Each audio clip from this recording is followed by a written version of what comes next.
First of all, let me just say I am blown away by this trailer for Final Fantasy XV episode Ignis, and this is probably one of the best trailers that Square Enix has put out for the game since E3 2013, and it has quite a lot of resemblance to it. In fact, in some ways it almost feels like we got a new Versus 13 trailer. The sheer amount of action, interesting story details, makes you wonder why the actual game wasn't this epic. But if there's anything this trailer has made abundantly clear, it's that Luminous Studio Engine has advanced quite a lot, allowing them to make much more dynamic content for Final Fantasy XV. And so today, we're going to be analyzing the trailer for episode Ignis, really digging in and finding all the little secrets. But before we get started, be sure to slam that subscribe button for all things Final Fantasy and even more to come. The trailer starts with us seeing a young King Regiss, who's introducing a younger Noctis to Ignis for the first time.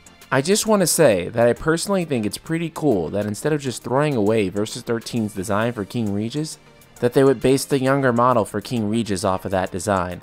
Of course, this is nothing new because we've also seen this younger King Regiss inside of the main Final Fantasy XV game, as well as the opening the Kingsglaive. However, I have to admit he looks really good here too as well. We also learn in this bit where Ignis got one of my favorite quotes from the main game, telling Noctis that a king always has to push forward and accept the consequences of his actions. In the next scene, we see Ignis waking up in the middle of the waters of Altissia with rather unkempt hair, floating on a piece of debris. As he looks up, he sees Titan, which we know from the main game that Lunafreya summoned to fight Leviathan. He seems to literally be knocking Niflheim airships out of the sky as well. Next, we see one of the most beautiful scenes 15 has to offer. Ignis is riding on a boat, and you can see a powerful vista ahead of him filled with airships. Altissia is caught ablaze. Titan is wrecking everything. It is truly a sight to be behold. On the right side of the screen, we can see some katakana mapped to the L2 and R2 buttons, which say Baku and Aksaru, which most likely are referring to back and accelerate. This means we more than likely will have a degree of free range in which we can travel with this boat. Thus, this probably isn't just going to be an on-rails sequence, but may have various spaces which you can travel to. There's a lot of other interesting stuff happening with this HUD, but we'll address that in a minute. In the next scene, Ignis is able to use a grappling hook, which is honestly pretty cool. It seems that we go from PlayStation 4 gameplay to gameplay that was captured on an Xbox One, as indicated by the left trigger button that appears. So the button that will probably be mapped for PlayStation owners will be L2. This strikes me as interesting, however, as I imagine it would have been mapped to the same button as warp striking in the main game. Now, here's where things get interesting, and something I had wondered about with episode Ignis for a long time: combat, and boy does it look absolutely amazing. Ignis seems like he's able to do a lot more agile things than Noctis or Gladio could, and able to do very quick blows. The HUD also offers some very interesting clues as to what combat will be like. First off, we have a hit counter on the left side to tell us how long we've managed to string a combo together for, and this seems to be pretty standard stuff.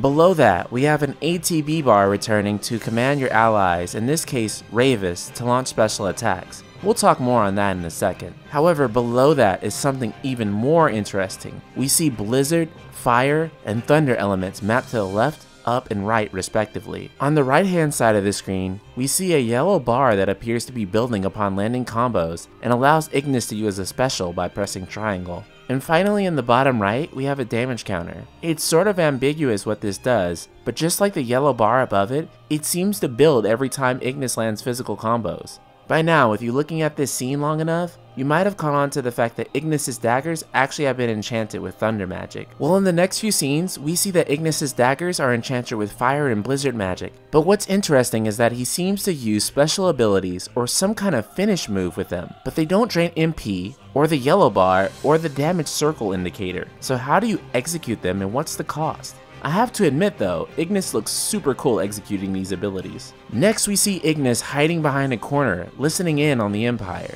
This seems to just be a cutscene, but it makes us wonder if there'll be any stealth elements in episode Ignis. Next we have this scene of Ignis and Ravus joining forces and get an interesting look at Ravus' abilities, which look pretty cool to be honest. It seems as though you can even perform some awesome link attacks with him.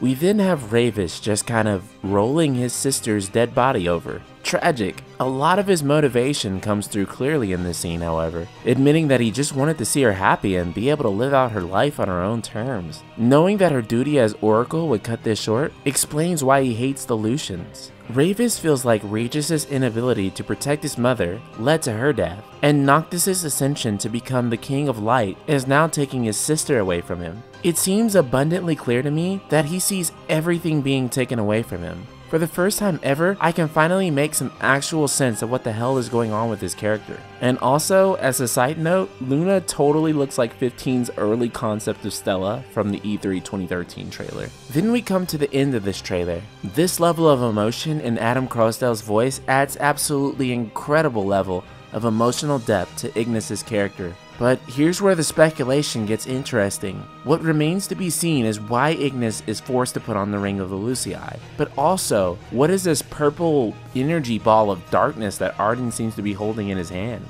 Is it some sort of threatening magic? Again, we don't exactly know why Ignis is forced to put on the ring, but we assume it's to get out of a tight situation just like Nyx did in Kingsglaive. He seems to be completely cornered by both Arden and the Empire. It was recently confirmed that episode Ignis will have multiple endings, so will Ignis have to choose between saving Lunafreya or Noctis to trigger these different endings? This is the part that has me the most excited. In fact, I honestly wouldn't mind if the second season happening next year contained an alternative ending for the main game as well. Episode Ignis looks absolutely astonishing and should set the bar going forward for Final Fantasy XV DLC. Final Fantasy XV Season 1 has gotten off to a fairly rough start. I have to admit that Episode Gladio was an extremely average DLC, and didn't add much to the story or Gladio's character at all. Episode Prompto seemed to do a 180 on this, and added many things that were completely fundamental to Prompto's development, as well as interesting details on his backstory. Episode Ignis honestly seems to be taking all of that and leaps and bounds further, and I couldn't be more excited. Is there anything I missed in this analysis video? Just want to tell the world how excited you are for Episode Ignis? Be sure to let me know in the comments below.